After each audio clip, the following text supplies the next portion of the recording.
Hello friends, আসসালামু আলাইকুম। আমি Imruz Hossain Khandakar, check update tech news চ্যানেলের পক্ষ থেকে আপনাদেরকে জানাচ্ছি ওয়েলকাম। আজকের ভিডিওতে আপনাদের সাথে শেয়ার করব how to use auto serial number in Microsoft table. অর্থাৎ মাইক্রোসফট টেবিলের মধ্যে আমরা কীভাবে অটো সিরিয়াল নাম্বার ইউজ করতে পারি, আজকে আমরা সে বিষয়টা দেখব। এখন আমাদের এই কাজটা করার জন্য প্রথমে আমরা এমএস ওয়ার্ডে চলে আসি। বাস আসার পরে কী বলছি, এমএস ওয়ার্ড ডকুমেন্টে যখন আমরা কোনো টেবিল নিয়ে কাজ করি, সেই ক্ষেত্রে কিন্তু আমাদের দেখা গেছে অনেক কাজের মধ্যে আমাদের সিরিয়াল নাম্বারের প্রয়োজন পড়ে। তো সেই সিরিয়াল নাম্বারটা কিন্তু আমরা ম্যানুয়ালি টাইপ করে সিরিয়াল নাম্বার ব্যবহার করি। কিন্তু আজকে আমরা বলছি কোনটা দেখবো, যে অটোমেটিক সিরিয়াল নাম্বারগুলো চলে আসবে। তো সেই বিষয়টা এখন কিন্তু এই সিরিয়াল নাম্বারের বিষয়টা কিন্তু আমরা এক্সেল থেকে খুব ইজিলি করতে পারি। কিন্তু আমরা এক্সেল থেকে দেখবো না, ওয়ার্ড থেকে দেখার জন্য প্রথমে আমরা এখান থেকে ইনসার্টে আমরা একটা টেবিল তৈরি করি। তখন এখান থেকে আমি এরকমভাবে এখান থেকে কয়টা করলাম, ধরুন আমি 5টা করলাম, বা এখানে কয়েকটা রো নিয়ে আমি একটা টেবিল তৈরি করলাম। এখানে প্রথমে কি থাকবে, ধরুন এসএল নাম্বার মানে সিরিয়াল নাম্বার। এখান থেকে এরকম আন্ডারলাইন চলে আসছে, তাহলে আমরা এখান থেকে টেবিলটা সিলেক্ট করে আমরা এখান থেকে ফন্টে যে ফন্টটা ডিফল্ট করে নিই, নান এটা এইভাবে থাকবে। তারপর আমরা সেট ডিফল্ট করে বাস আমরা ধরুন যে এটা ডিফল্ট করে নিলাম, যাতে আন্ডারলাইন না আসে। বাস এখন আমরা এসএল নাম্বার সিরিয়াল নাম্বার, তারপর এখানে আপনার কি থাকবে, ধরুন প্রোডাক্ট, তখন এরকম রাখলাম কোয়ান্টিটি, প্রাইস, অ্যামাউন্ট। তখন এরকম কিছু ফিল্ড আমাদের এখানে থাকলো, বাস এরকম লিখলাম। লেখার পরে এখন ধরুন আমরা এখানে প্রথমে যে সিরিয়াল নাম্বার, তো সিরিয়াল নাম্বার আমরা ধরুন যে টাইপ না করে এখানে সিরিয়াল নাম্বারটা আমরা ধরুন যে এখানে কীভাবে বসাবো। তাহলে এখানে যদি মনে করেন আমরা এখানে কার্সর রাখি, রাখার পরে আমাদের এই যে এখান থেকে ধরুন আমাদের এই যে বুলেট এবং নাম্বার, তাহলে এখান থেকে আমাদের এই যে নাম্বার আমরা এই যে এখানে চলে আসবো। আসার পরে ধরুন আপনি এখান থেকে এই যে কোন ধরনের নাম্বার দিয়ে আপনি এখানে লিখবেন, এবিসি দিয়ে লিখবেন নাকি এটা দিয়ে দিবেন নাকি এটা দিয়ে কোনটা দিয়ে দিবেন।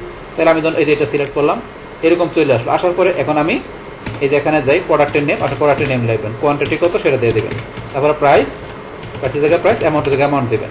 দেওয়ার পরে এখন আমরা টেপ চাপ দিলে পরে কিন্তু আসতেছে না। কেন আসতেছে না, এখানে কীভাবে আসবে, এখন যদি মনে করেন এই যে বিষয়গুলো আমি এখান থেকে ডিলিট করে দিই, তাহলে কিন্তু টেপ চাপ দিলে আসবে।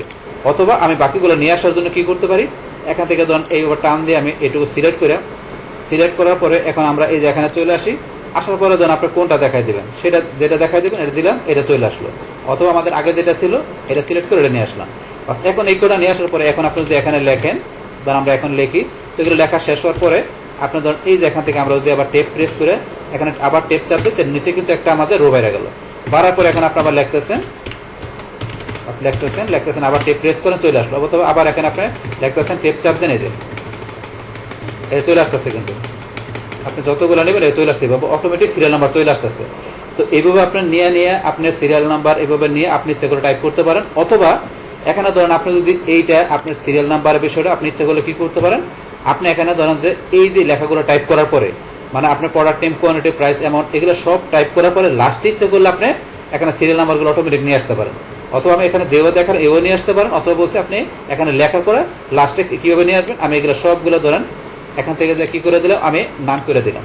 এখন এখানে নিয়ে আসতে গেলে কী করতে হবে, আবার এখান থেকে সুন্দরভাবে সিলেক্ট করবেন, করার পর আপনি এই যে এখানে যাবেন, যার পর আপনি কোনটা নেবেন, আপনি যদি এবিসি চান এটা চান, এটা দেখা দিলেন, এবিসিটা এসে বললো। অথবা আপনি যেটা চান সেটা আপনি যে সিলেক্ট করে দিলে এইভাবে এটা চলে আসবে। তো এইভাবে আপনি এখানে বাকিগুলো লেখার পরে আপনি সিরিয়াল নাম্বার নিয়ে আসতে পারেন। অথবা আপনি বলছি আপনি এখানে লিখবেন, আর টেপ চাপ দেবেন, এই যে সিরিয়াল নাম্বার চলে আসতেছে অটোমেটিক। বাস এখানে আপনি যা লিখবেন টেপ চাপ দিলে সিরিয়াল নাম্বার, আপনি যেভাবে ভালো একভাবে লিখলেই হবে। বাস এখন এইভাবে মূলত আমাদের এমএস ওয়ার্ড ডকুমেন্টে আমরা টেবিল তৈরি করার পরে সেই টেবিলের মধ্যে আমরা অটোমেটিক্যালি এইভাবে আমাদের সিরিয়াল নাম্বারের বিষয়টা আমরা ইউজ করতে পারি। বাস তাহলে এই আমাদের এখানকার টোটাল বিষয়টা মূলত আমাদের আজকের ভিডিও। ডিয়ার ফ্রেন্ডস, আমার আজকের এই how to use auto serial number in MS Word table এই ভিডিওটি আপনাদের কাছে ভালো লেগে থাকে, কিংবা এই ভিডিও থেকে আপনারা কিছু শিখে থাকেন, উপকৃত হয়ে থাকেন, তাহলে আমার এই চেক আপডেট টেক নিউজ চ্যানেলটি আপনারা সাবস্ক্রাইব করবেন, লাইক করবেন, কমেন্ট করবেন এবং সবার সাথে শেয়ার করবেন। Thanks everybody.